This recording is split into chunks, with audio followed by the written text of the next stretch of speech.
I wanna fly high up to the sky.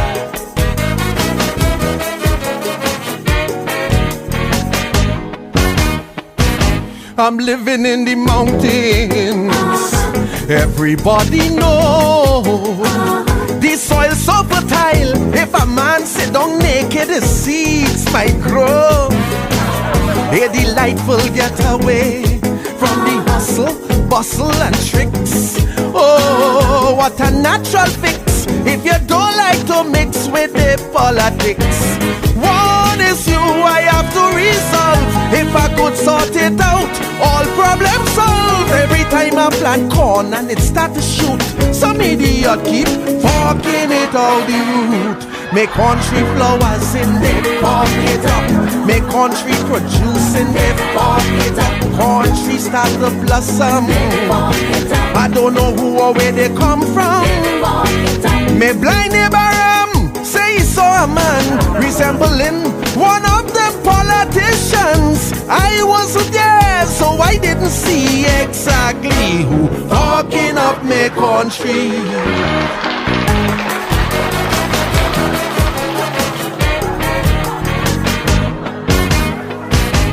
Riding on me donkey, transportation bliss.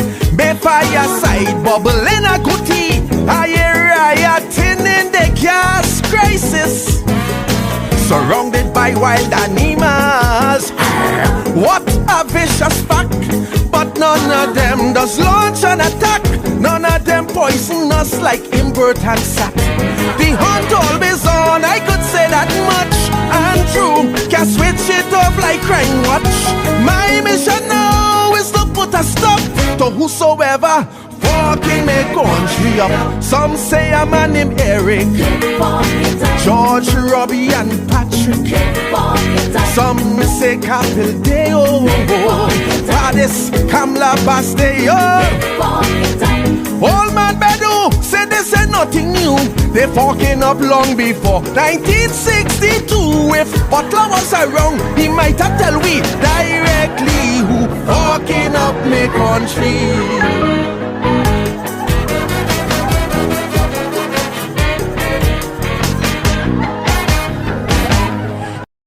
Good evening, ladies and gentlemen, and welcome to the Rebuttal.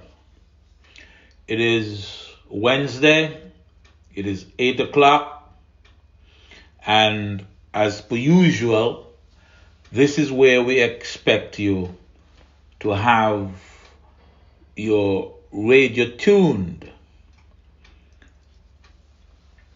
I am extremely happy to learn that the radio station has fixed its problems, and as such, persons wherever you are in St. Kitts and Nevis should be able to get the Rebuttal. I'm glad for that. They've been having some problems recently, but I'm told that those problems have been rectified. So if you are in St. Kitts and Nevis, or if you are in the St. Kitts and Nevis diaspora, I want to say welcome to the Rebuttal once again, and I hope that you enjoy the show this evening. I'm going to start off by talking about an issue which some of you may find tedious. I know some of you may wonder why is it I am harping on this issue so often. It is because I want you to take notice of the issue. It is because I want you to understand that the next big matter in St. Kitts and Nevis will be or is already Social Security.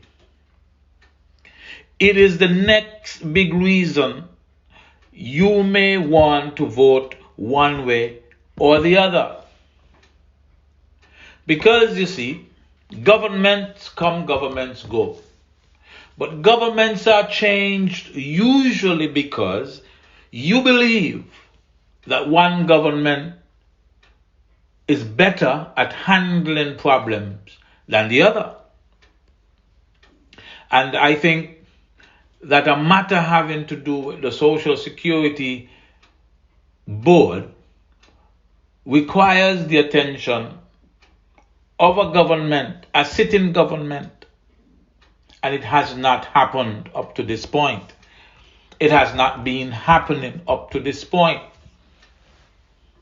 And all this time, we are jeopardizing the sustainability of the Social Security. There is nothing in St. Kitts other than the health system that impacts us the way that Social Security does. And it follows that Social Security is not an institution that we want to trifle with. Social Security is not an institution that we want to fail. There are countries where Social Security is in trouble.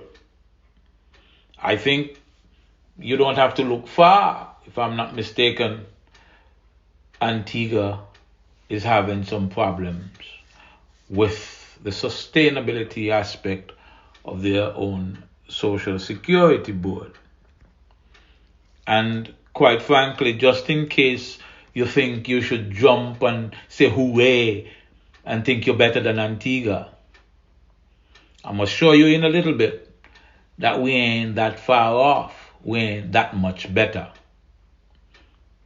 Unless we do certain things. And that is the problem.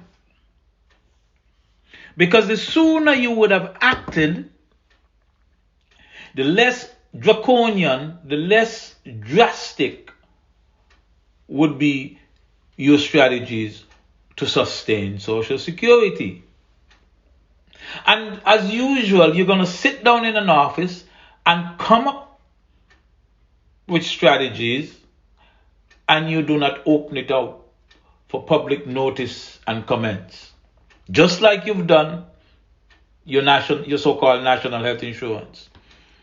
You have not elicited, you have not obtained the input of the general public. And now you're about to put in place a national health insurance that you don't even need. But let's get back to Social Security. Eugene Hamilton, the minister responsible for Social Security, if I'm not mistaken, boasted the other day that in 2020, the Social Security reserves were over $1.6 billion. Okay. $1.6 billion. Sounds a lot. It sounds like a big thing. What that means is that Social Security has assets which it keeps, and it totals 1.6 or more billion dollars. So for instance, it has money in certificates of deposits. It has cash in hand. It has money in equity. It has money that it has lent out to statutory corporations and government entities. So, when you add up all the assets, comes up to about $1.6 billion. And like I said, it sounds a lot. But you're going to have to ask some questions. Because it seems to me that if at this point in time you feel comfortable telling us what the reserves are, you should feel comfortable telling us certain other things. And I'm going to ask you a couple of questions, Mr. Hamilton. What was the contribution income in 2020? And what was it in 2019, so that we could know the variance, we could know the difference?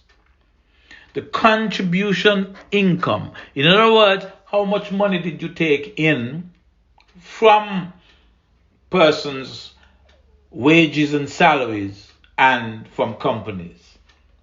That is useful for us to know in the context of you boasting about the $1.6 billion in reserves. And I'm going to tell you why in a little bit.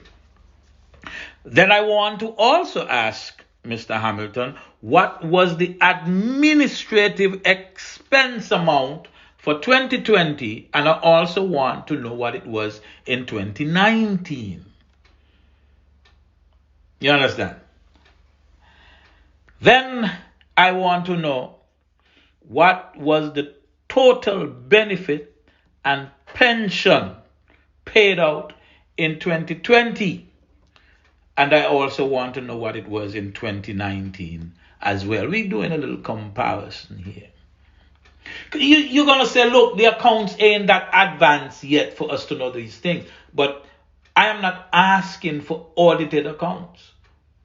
And just like you could take up a figure and come and tell us because it sounds good, just so you could tell us that these are the unaudited figures, so that we could get an idea of what we're dealing with. So let me ask you some other questions. Did the Social Security have a surplus or a deficit in 2020? And if it did, what was the deficit or surplus that it had? And compare those with what happened in 2019. These are stats that you could share with us right away. Then let me ask you this question. By how much did the number of contributors fall in 2020? The way you do that, of course, is to tell me what it was in 2019 and then tell me what it was in 2020. Furthermore, I want to ask you, how many pensioners are drawing from the scheme?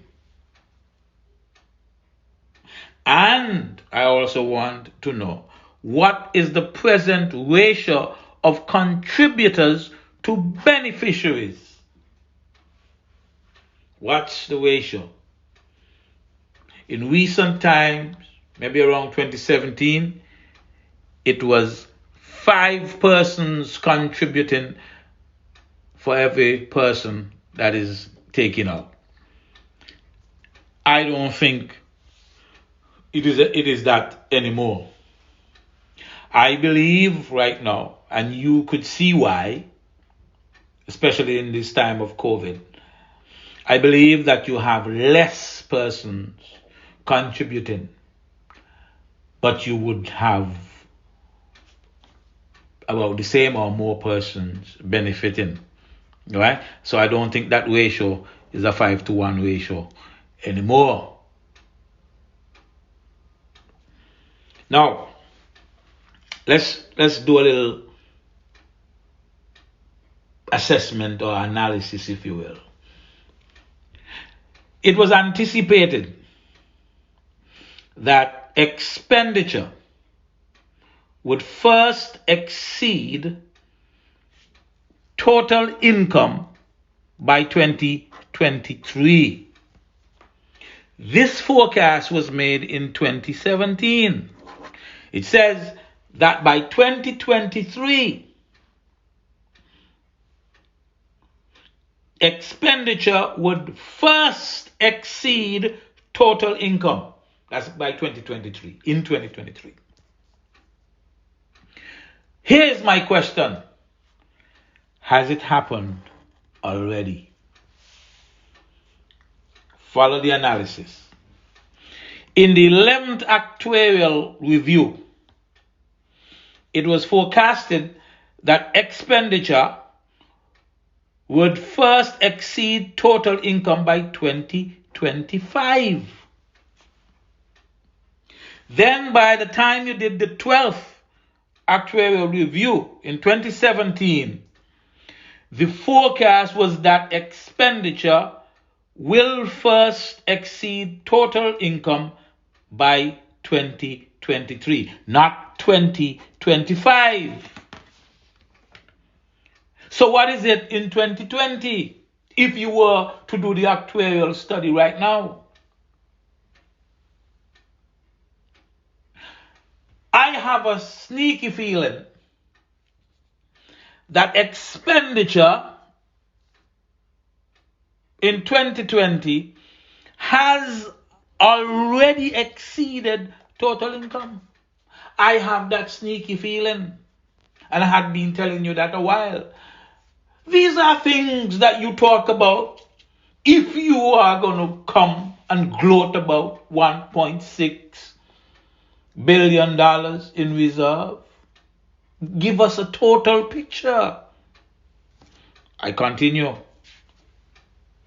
Remember, that the forecast, which says that by 2023, you're going to be spending more than you take in, that didn't account for the COVID-19 situation, It didn't account for the impact of COVID-19 on the conditions affecting the Social Security. So the conditions in the situation, in the environment has worsened. And so if those conditions were not present when between the review, the 11th actuarial review and the 12th actuarial review, where the forecast dropped from 2025 to 2023, now that you have been affected by COVID-19, I am saying that 2023 is likely 2020. Just the stats, man. I noticed on your site that the last accounts that were presented was 2015, which means you ain't plan to show us nothing for a while to come, because between 2015 and 2020 things were looking relatively okay compared to what I believe they look like today. So if you didn't show us the accounts when things were relatively better than they are now, I don't expect you to show us the accounts. Now things ain't looking good.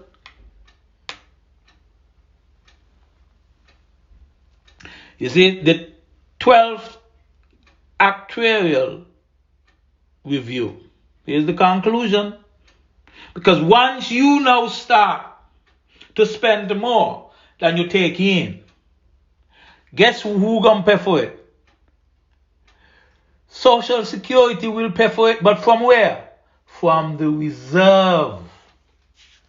From the reserve.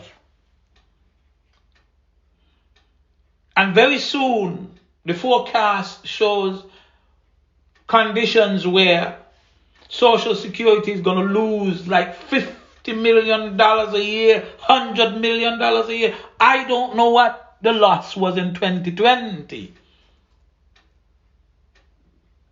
But whatever the loss is, remember, where there is a loss, where there is a deficit, it has to be paid for. In this instance, because Social Security has reserves, it will pay for it from reserve. I think that's what they would do. Main thing, they're going out and borrowing the money to when they got reserves. And so, in that regard, that reserve, rather than increase, will now start to show a decline. You all with me? The 12th actuarial review forecasted, it predicted that $1.6 billion It predicted that we were going to have $1.6 billion and even more. You understand?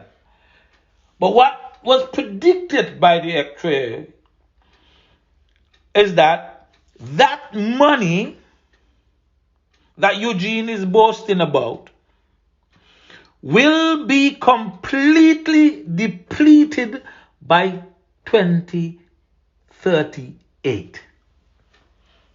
By 2038. I should tell you that in the 11th actuarial review, it predicted that it would be depleted by 2039. So you see, things deteriorated in the environment that caused the actuary to say, no, it's not 2039 anymore. No, it's 2038. And he didn't anticipate, he didn't factor in COVID-19. And I'm telling you that right now, I am willing to bet that were we to see the forecast of the actuarial scientists, that he would say that $1.6 billion will be depleted in and around 2035. It's about 14 years from now. It's about 14 years from now. 14 years ain't a load of years. So Eugene, in my estimation, is intellectually dishonest. And we know he's dishonest, you know. That is why his ass now is in court. That is why a cause of action for crime, political election crimes, is brought against him in the court. Because he is dishonest. I used to think more of him. But now I realize he ain't no different. See, and all these boys go to church, you know. And all of them could read and quote from the Bible. The Bible is the premier moral book on moral philosophy. They could quote it all day, but they don't live by it. They don't live by it. And so in this instance, I believe that he has been intellectually dishonest if, in fact, he refuses or fails to tell us the full story. And I don't think he told us the full story. That $1.6 billion only buys us about 14 or 15 more years before this government uses it up. Now, here's your problem. Here's your problem. Before the government fix the social security problem, it is planning to ask you to pay more, to contribute more, to support a so-called national health insurance, an insurance that the country does not need. Me and you going to talk a lot about insurance, but I can't do it until I see what they're presenting. When they show me what they're presenting, me and you going to have a couple of sessions where I'm going to justify my statements that we didn't need a so-called national health insurance as proposed and as presented by the government. You see, any government acts upon priorities. It determines the areas of greatest need, and then it ranks them in order of importance insofar as the benefits to be derived by the country and its people, or the adverse impact it might have on the people. So you have priorities and you rank them. And the smart money would be that you handle those that are considered as having the highest priority first.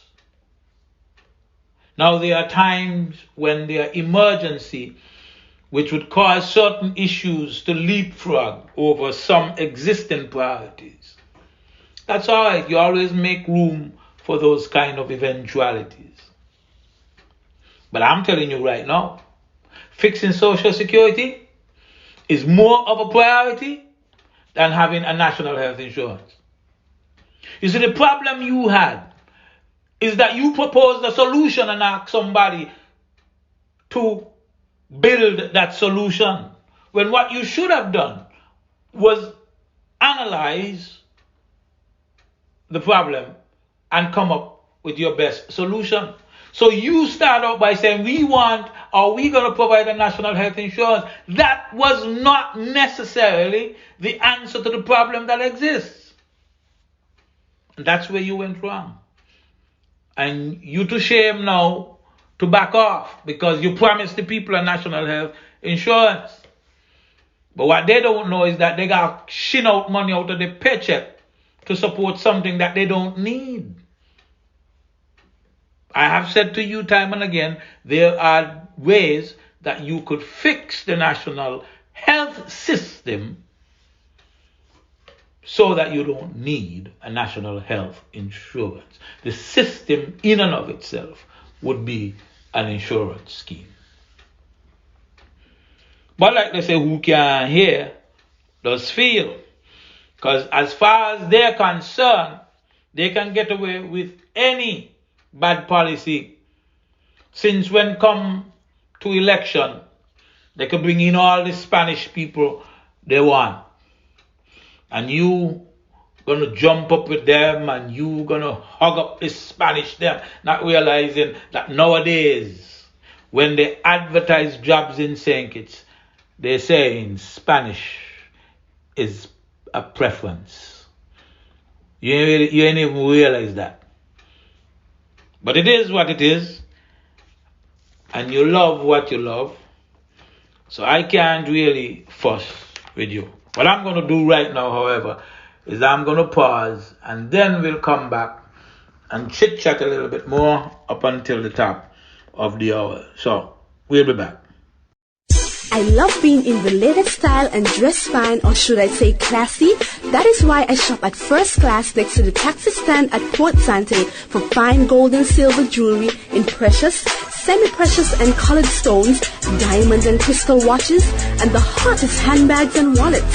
And when I want to buy a gift for someone, that's easy too. I just ask them to make me a gift basket, and First Class has the best prices at Port Sante. So no matter what the occasion, come on into First Class and leave happy, knowing you've gotten the best deal for your money. It's First Class at Port Sante, where quality, low prices, and top-notch service are second to none. Spread the word. New and exclusive every Sunday from 6 a.m. to 1 p.m. It's the Gospel Cafe with Carl D. Springate on KYSS FM 102.5. Tune in and connect with the Holy Ghost Connection with live interviews, Christian news, what's hot and what's not in the now. Birthdays and anniversary shout-outs available, Bible Jeopardy, Beyond the Pulpit, and positive entertainment and ministry. Testimonies and the pastor's moment with Spread the Word. So tune in as we drop the latest gospel hits, 100% black. It's the Carl D. Springate Gospel Cafe, Sundays from 6 a.m. to 1 p.m. on KYSSFMonline.com and 102.5 FM.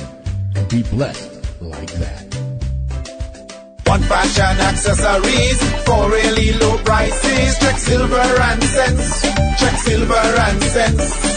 Beauty supplies and weave, genuine fragrances. Check silver and cents. Check silver and cents. Handbags so beautiful, your friends will envy how you look. With perfume to smell just right, you'll feel like you're in paradise. Watches, silver jewelry, and hair accessories. Check silver and cents in the Amri Mall on Day on Street. or not, you're my clue. You can't hide.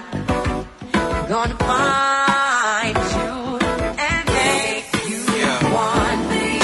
Ain't nobody tell me nothing. I'm Shaniel Francis. Kyssfm 102.5 is proud to announce its brand new morning show, Backchat, the only place to hear the hottest music.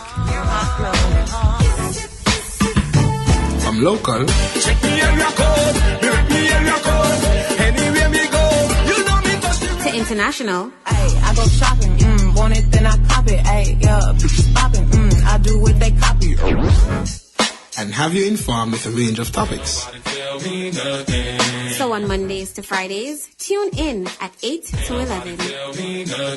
You won't want to miss the vibes on Backchat. ready or not, you're my clue.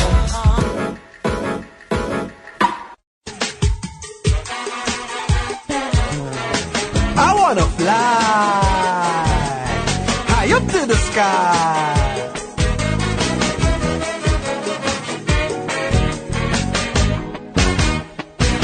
I'm living in the mountains. Everybody knows the soil so fertile. If a man sit down naked, the seeds might grow. A delightful getaway from the hustle, bustle and tricks. Oh, what a natural fix if you don't like to mix with the politics. One is you I have to resolve. If I could sort it out, all problems solved. Every time I plant corn and it start to shoot, some idiot keep forking it out the root. Make country flowers in it, fork it up. Make country produce in it, fork it up. Country start to blossom. I don't know who or where they come from. Me blind neighbor say he saw a man resembling one of the politicians. I wasn't there, so I didn't see exactly who forking up me country. Welcome back to the Rebuttal. I'm Douglas Wattley, your host.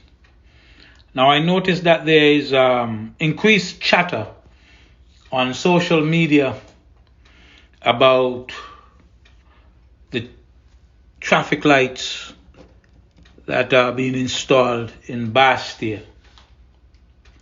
A lot of people seem to think that it's too many, that it's going to create some bottlenecks, and that it doesn't make any sense. But you got to understand, when a government wants to enrich its friends and family members, it creates projects like this traffic light projects for them to make some money. And it's at the expense of common sense and the country. Who gives a damn? The people don't make their money. If it works, it works. If it doesn't work, it doesn't work. And if it doesn't work, they might take it down. But the people don't make the money. They don't fulfill the contract arrangements and get their multiple $1 million. I don't know if it is true, but some of you have been telling me that one of the Big Belly Man's siblings and another person in the PLP formed a company purpose to oversee this project. You understand? I also understand further that a would-be candidate for PLP number 2 was given a contract, or given the contract as well, to install the lights. So money a share, money going around. You do these things to appease individuals that you want to be loyal to you and you want to run for you in an upcoming election. That is something you understand that is happening at this point in time. I don't know how come nobody from Kayan now get no project. I mean, 6 years in office now, and Hamilton. People in Kayan have done worse under Hamilton in 6 years than they have ever done under any Labour candidate, Labour representative. And Eugene bonded. The Labour candidates, them, the Labour representative, them not from Keyan, you know. But they have done more and better for Keyan than Eugene and Sidney Morris put together. Think about it. But you all love it, so. I mean, I'm tired to get licks. When Sidney Morris was in power, you know, and I was fighting hard to make the change to get Sidney Morris out of power. But I get licks. But you know me, I stood tall and I stood strong. The same thing with Eugene. I thought Eugene was going to be better, but he was. And in trying to get him out again, I get stick. But you see, I'm only talking nowadays because I love talk, you know. And also because I figure I don't want you to be in a situation where you say you didn't know. I don't want you to be in a situation where you say nobody ever said that to me or nobody ever explained that to me. And so that's one of the reasons I continue to talk. But I ain't gonna go fight for you. No, hell no. You're on your own when it comes to the fighting. I see my brother out there marching and so on, all kind of stuff. He young, right? He still has to learn that people are gonna have to get to a point where they themselves want to make the change that benefits them. If they think that Eugene is the best choice, they're going to choose Eugene. That's what they thought. Now, I know that they were wrong. I mean, 6 years. And the man ain't built 20 houses good in Keyan. 6 years. And he is the minister with responsibility for building houses. And a lot of the lands that were given out in Keyan were lands that were allocated by the previous government. A lot of them were given out within the first week or two after the government change. He didn't know anything about the lands that were being given out. Right? Me, I don't own a thing in Keyan. Me ain't gonna own nothing in Keyan. You understand? I suspect that that's how a lot of people want it. I might have felt differently if I didn't have options. But I got options. And I think that's how the Lord figured out he should fix it. So that none of you could cut no style on me. I mean, they try some lies. They try to say all kind of things about me. Right? But I figure they're tired now. Oh, I noticed they jump on my brother. Because my brother giving them palpitations. Right? But they don't usually say much about me now, you know. Because they realize that I'm right. And they realize I'm okay either.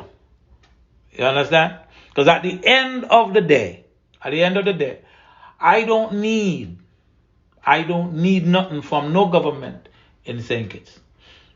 I'm not going to ask for anything. And I don't need nothing from none of them. You understand? You are the ones who vote for Eugene. You are the ones who figured that Eugene gonna fight for you. But like one of Eugene schoolmate told me one time, say, hey, you don't know the man. You don't know the man. And everything he told me, I've now found out that he himself really know Eugene and that he was correct. But I'm going to talk to you. I'm going to still tell you what I feel. It's up to you how you want to take it. It's also up to you if you want to talk to me when you see me. That ain't really no problem to me or for me. You understand? But I'm going to talk. Because you ain't going to go tell nobody that nobody fool you, that you didn't know it was so.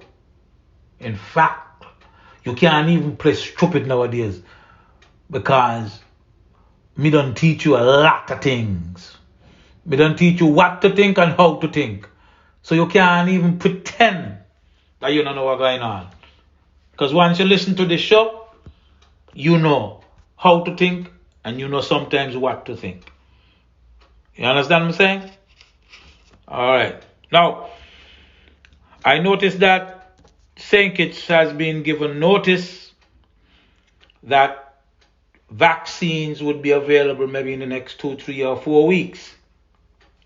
I'm understanding that you are supposed to get the AstraZeneca vaccine. I don't know what the government is going to do about the precaution that has been suggested in Europe that AstraZeneca not be given to persons over the age of 65. I don't know what's going to happen in St. Kitts. But if in fact St. Kitts had $800,000 to spend on vaccine, that $800,000 should be able to buy enough AstraZeneca vaccines to vaccinate the entire St. Kitts and Nevis, I still want to know where that money they went, Me not think that money they went where we think it should have gone, You understand? And I still tell you all, when time comes to take the vaccine, ask which one you're getting. Who make it? Where it come from? I'm still suspicious about the $800,000 there. You understand me tell you?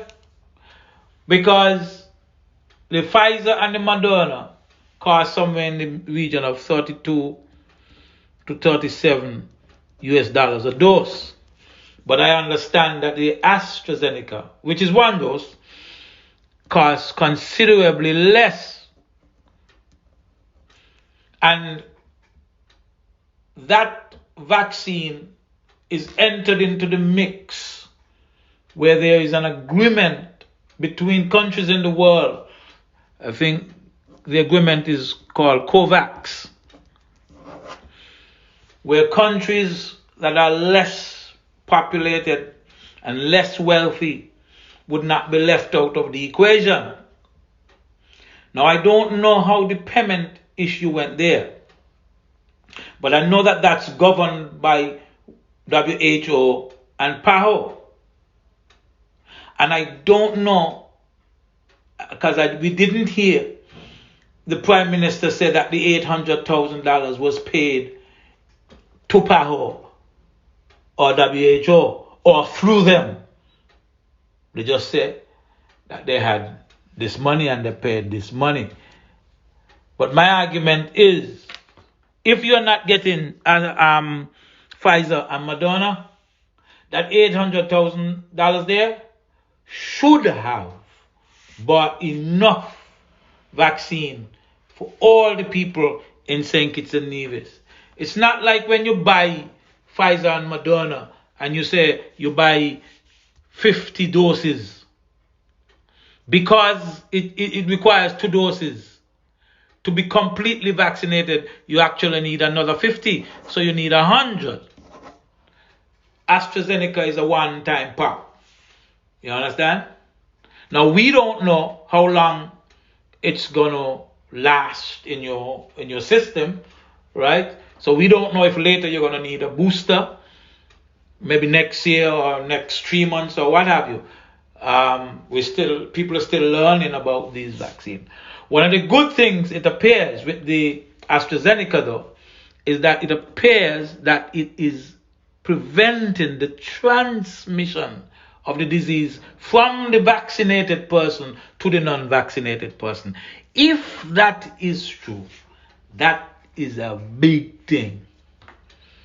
If we know that once you are vaccinated, you cannot pass on the virus to someone who is not vaccinated, that's a big thing.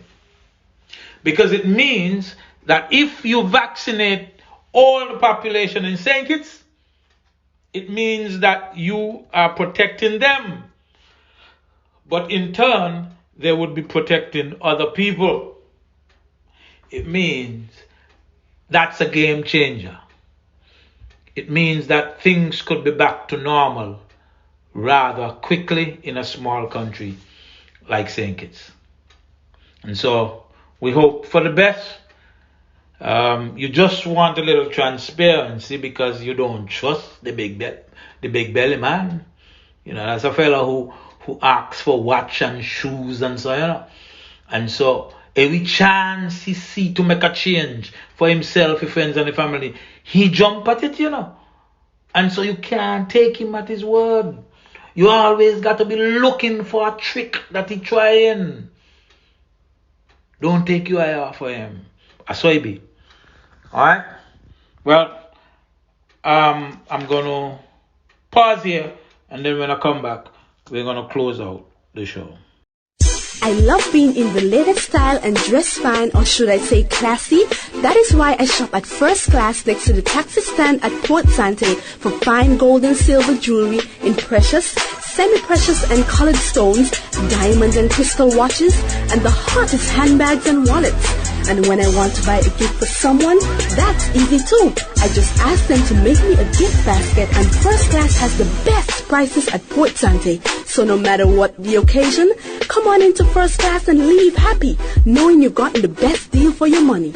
It's First Class at Port Sante, where quality, low prices, and top-notch service are second to none. Spread the word. New and exclusive every Sunday from 6 a.m. to 1 p.m. It's the Gospel Cafe with Carl D. Springate on KYSS FM 102.5. Tune in and connect with the Holy Ghost Connection with live interviews, Christian news, what's hot and what's not in the now. Birthdays and anniversary shout-outs available, Bible Jeopardy, Beyond the Pulpit, and positive entertainment and ministry. Testimonies and the pastor's moment with Spread the Word. So tune in as we drop the latest gospel hits, 100% black. It's the Carl D. Springate Gospel Cafe, Sundays from 6 a.m. to 1 p.m. on KYSSFMonline.com and 102.5 FM. And be blessed like that. One fashion accessories for really low prices. Check silver and cents. Check silver and cents. Beauty supplies and weave, genuine fragrances. Check silver and cents. Check silver and cents. Handbags so beautiful, your friends will envy how you look. With perfume to smell just right, you'll feel like you're in paradise. Watches, silver jewelry, and hair accessories. Check silver and cents in the Amri Mall on Deon Street.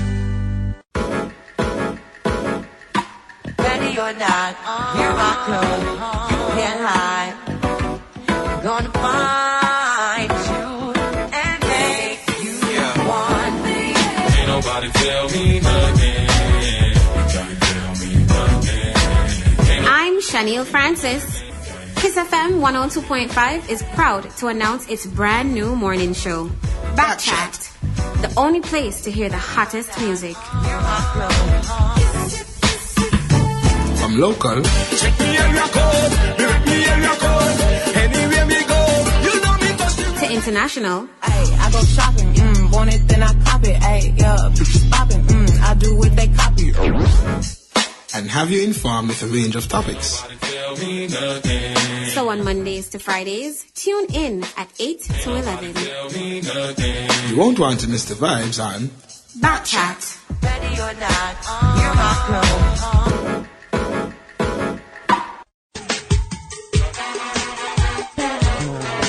I wanna fly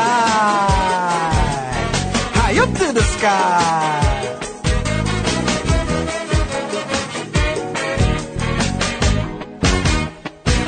I'm living in the mountains. Everybody knows the soil so fertile. If a man sit down naked, the seeds might grow. A delightful getaway from the hustle, bustle and tricks. Oh, what a natural fix if you don't like to mix with the politics. One issue I have to resolve.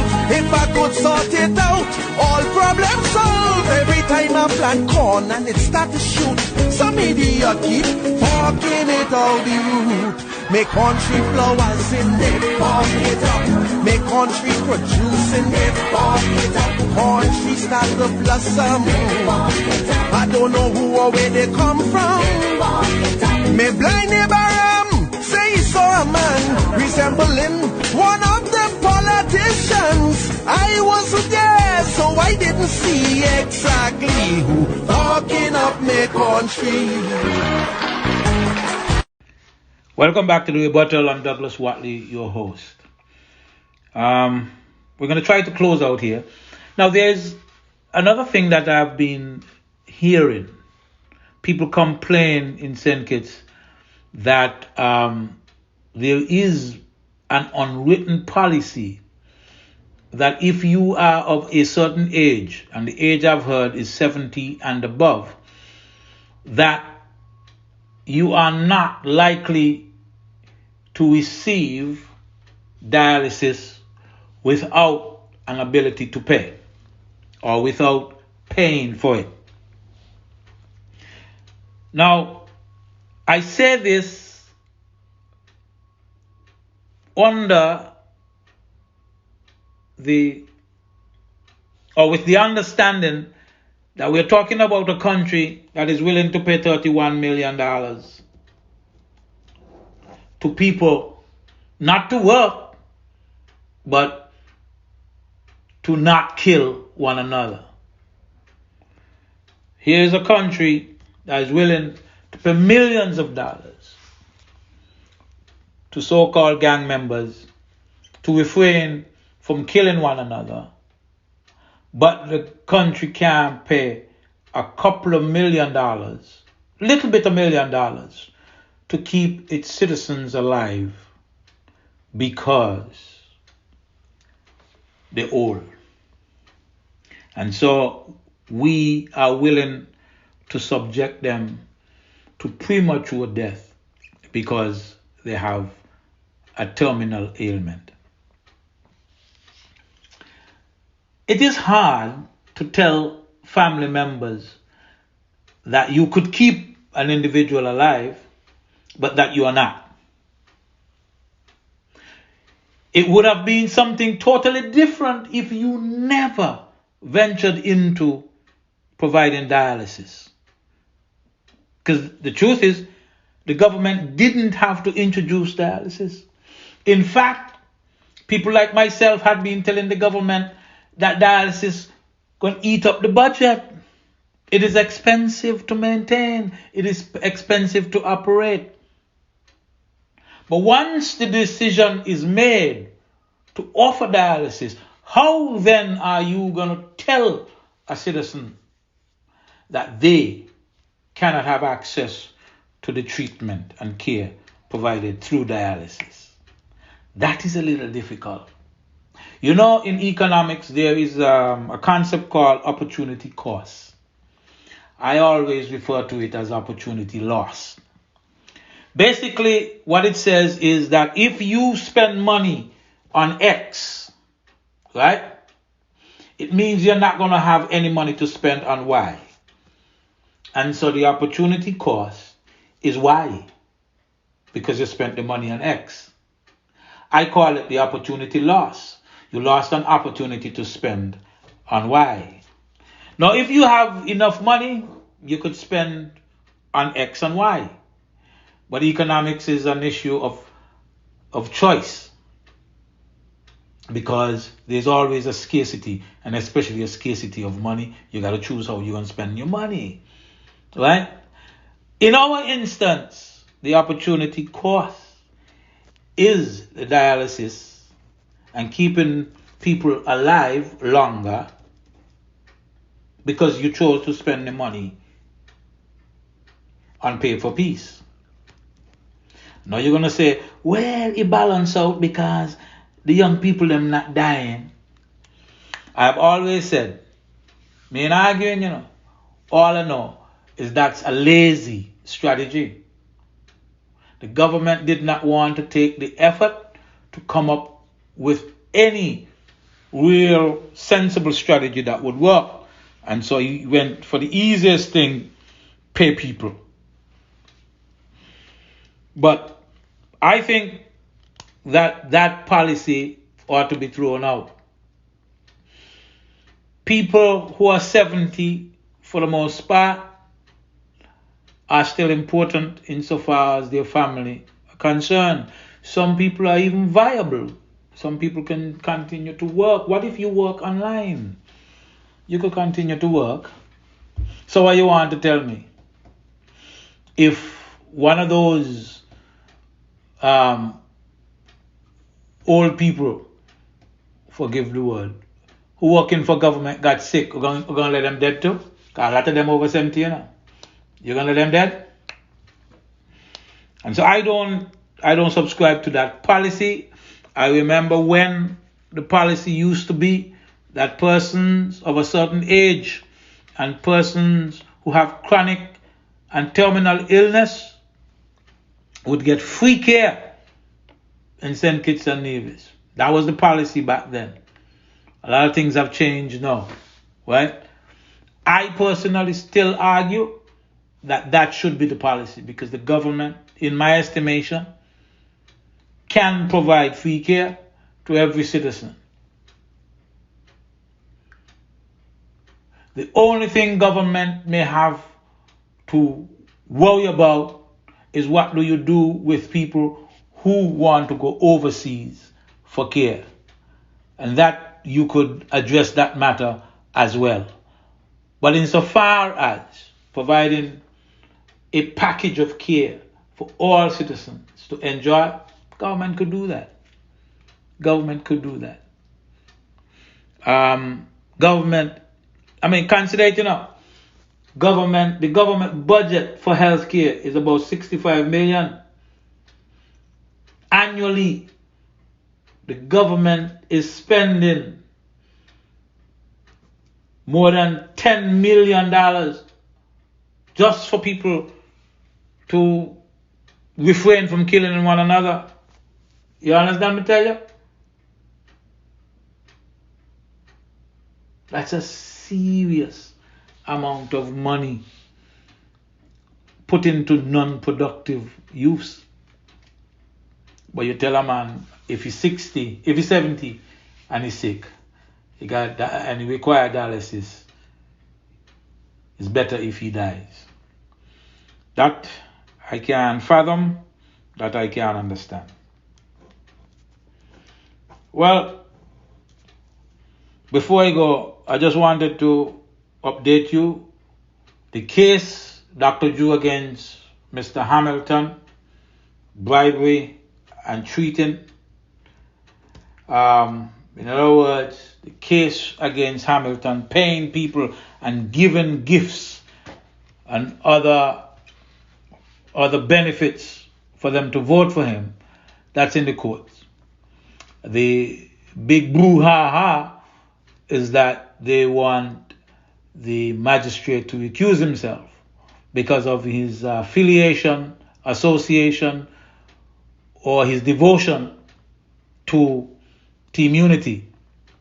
In an instance like this, I don't think he should have even gotten to this place, right? I think the magistrate should have, in good conscience, recused himself even before the case was assigned to him, right?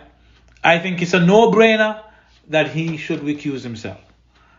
Understanding that we have to wait until next week to hear his decision. But I don't even think that he should have waited that long.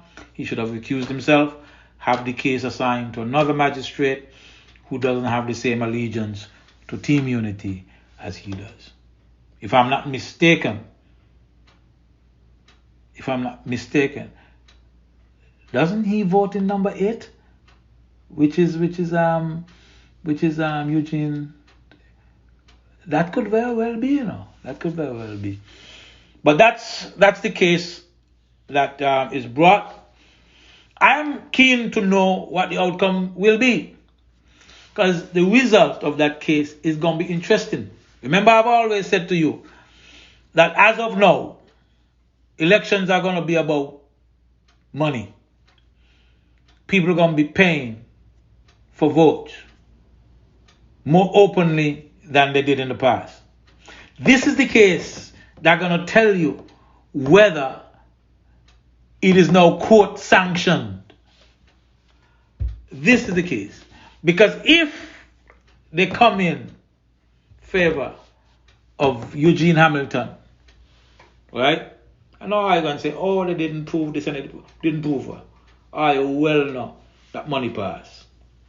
right? I will see them brown paper bag, brown envelope in Keys. You understand? I will see that people get land and house offers. I will know that. So the question is, how is it going to be going forward? Is it money for votes? Is it gifts for votes? Right? Is it purely transactional here on out? That is what we are going to find out after this case is dispensed with.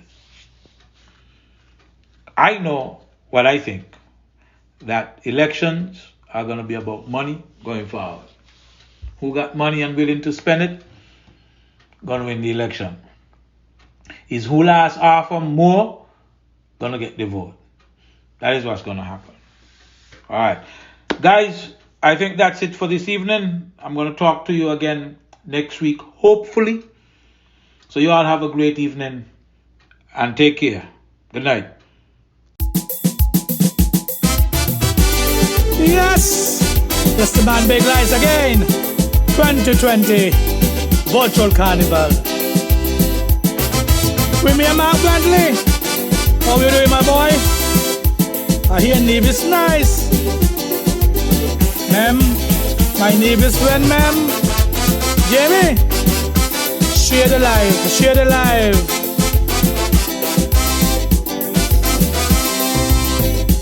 Just one Facebook live session served to capture the nation's attention. This surprise reaction points to a thirst for information.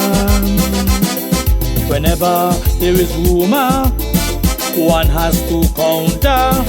Balance and truth always matter.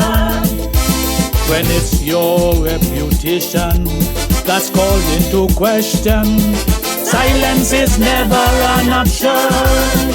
We want to know, Timo, we want to know why you continue to undermine Maxo.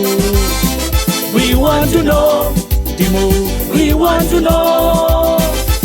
Are you subtly telling Nevis they got to go?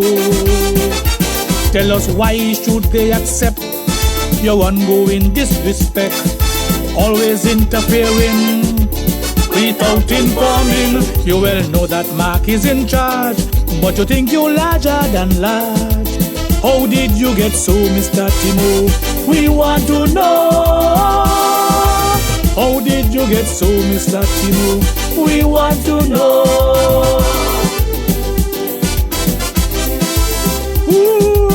Calypso, man. They're gonna try all kind of things. They have their bully people on Facebook, hiding behind all kind of fake profiles. But tell them we're not afraid them. Hey, paying them all kind of money.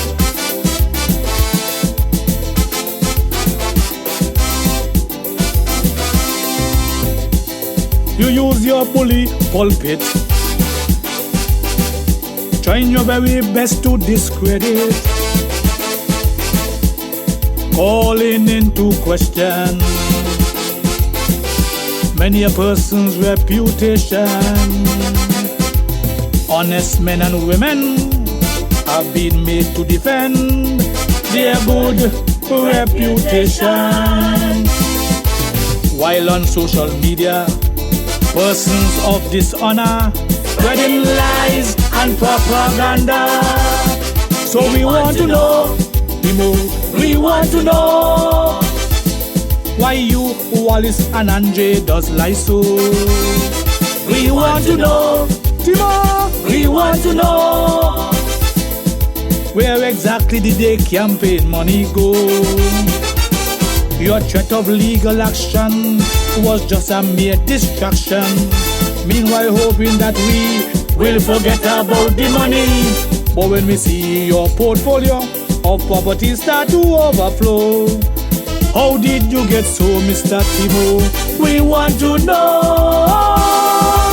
How did you get so, Mr. Timo? We want to know. Yeah, man!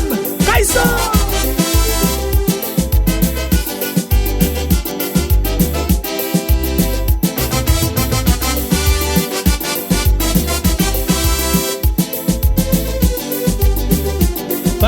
Rattan, Gene Conda, what going on? Saman Dwyer, ungratefulness, worse than witchcraft.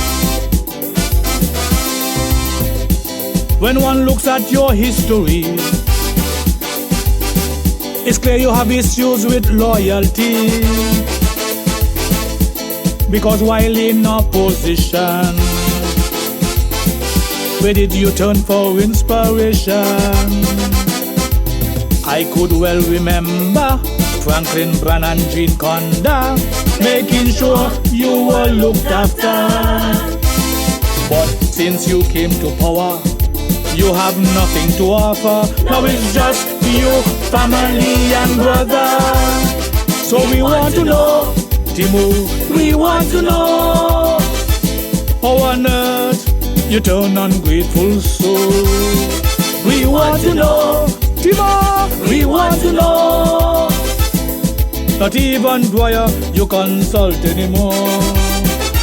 Suddenly you don't like Sam, no respect, you don't give a damn. Ever since you arrived, you don't care if you survive. Forgetting those who help you up, that's the way ingratitude stop. How did you get so, Mr. Timo? We want to know. How did you get so, Mr. Timo? We want to know.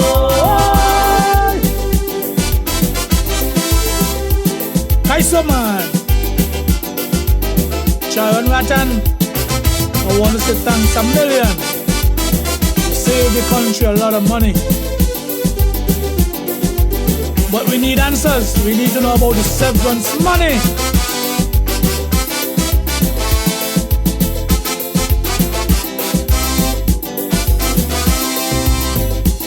I have one simple question. Please, Timo, can you tell the nation about your severance money? Is it being managed responsibly?